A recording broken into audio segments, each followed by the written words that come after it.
Well, here at home, the latest FBI data shows anti-Jewish hate crimes jumped, get this, 36% from 2021 to 2022.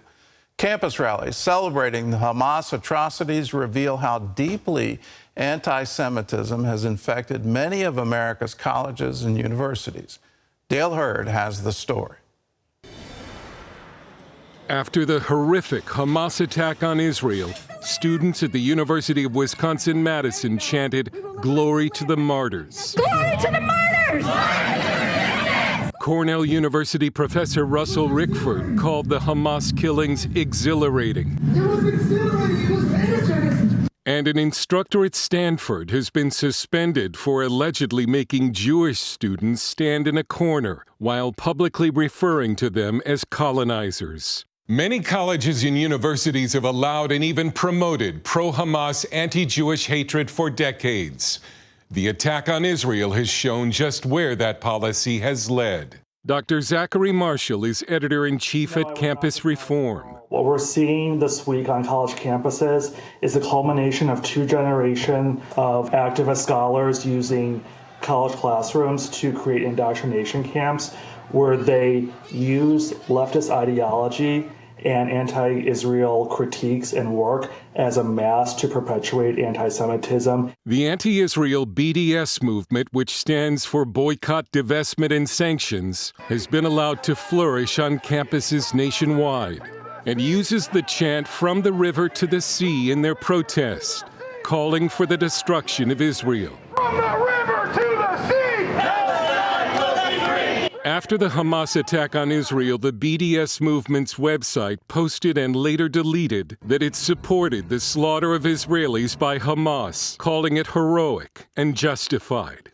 And not only is it a moral failing and an intellectual failing and just a scandal, but it's a strategic threat to the American Republic.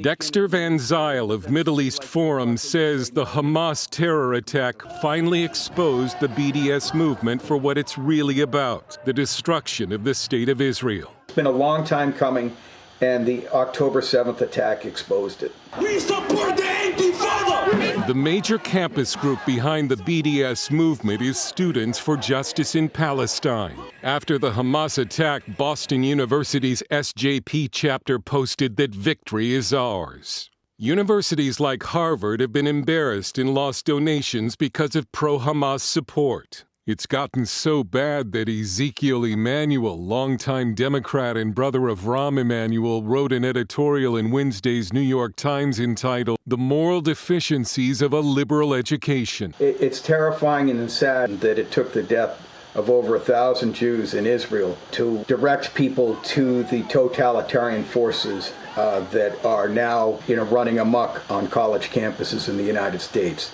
But that's what it took. Dale Hurd, CBN News. We've been warning about the BDS movement here in America, here and in Europe, and we've been warning for years.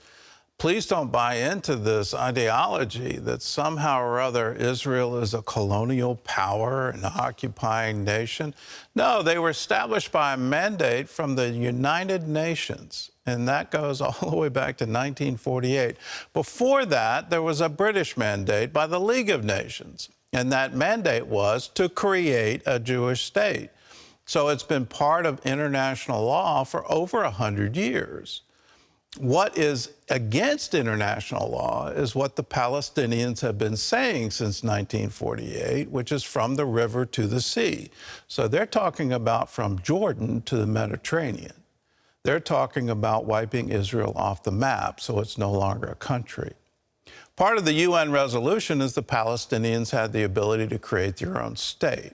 They refused in 1948. They refused again in 1967. They've never missed an opportunity to miss an opportunity. That's the diplomatic, it's kind of a joke in diplomatic circles, but today it's no joke. Please, let's not miss this opportunity to stand with Israel. Let's show the world that, no, we're not going to buy your ideology from the river to the sea or some kind of occupying power or apartheid state.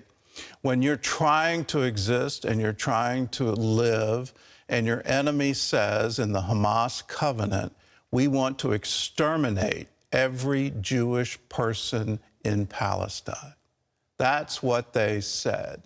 We should believe them, and we should stand against